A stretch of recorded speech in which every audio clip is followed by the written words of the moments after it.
তার সুরেই এই ছবিতে দীর্ঘ কেরিয়ারের একটি মাত্র মালায়ালাম গান গেয়েছিলেন লতাজি। যারা গানটি আগে শোনেননি তাদের কিন্তু এই দু লাইন শুনলেই অন্য একটি গানের কথা মনে পড়ে যাবে। সেই গানটি কিন্তু বাংলা এবং কি ছিল সেই বাংলা গান? দাঁড়ান, আগে মালায়ালাম গানটির দু লাইন একটু গাই।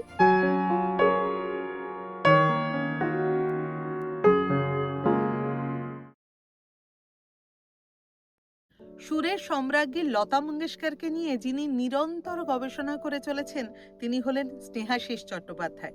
তার লেখা থেকে আমরা জানতে পেরেছি লতাজি তার সুদীর্ঘ জীবনে মোট 34টি ভাষায় গান গেয়েছেন। এর মধ্যে মালায়ালাম ভাষায় তার গাওয়া গানের সংখ্যা হলো মাত্র একটি।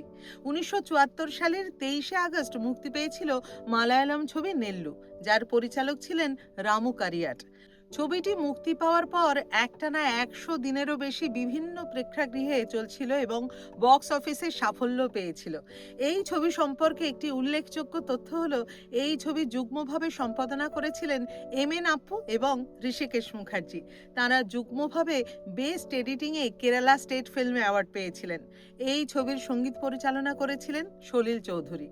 তার সুরেই এই ছবিতে দীর্ঘ কেরিয়ারের একটি মাত্র মালায়ালাম গান গেয়েছিলেন লতাজি। আমি সেই গানটির দু লাইন গাইব।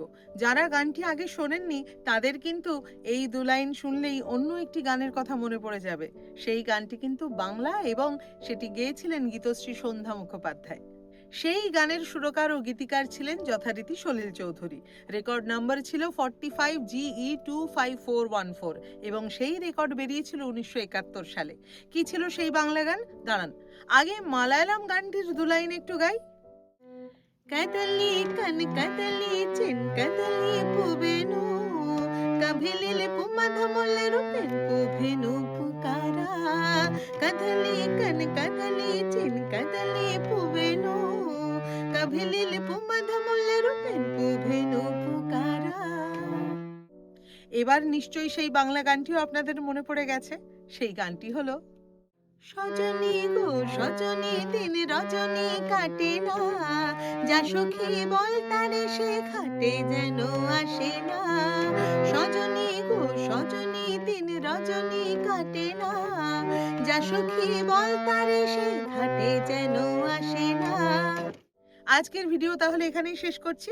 দেখা হচ্ছে পরের পর্বে নতুন কোনো কাহিনী নিয়ে। ততক্ষণ খুব ভালো থাকবেন, সুস্থ থাকবেন আর অবশ্যই আপনাদের মূল্যবান মতামত জানাতে আমাকে একদম ভুলবেন না।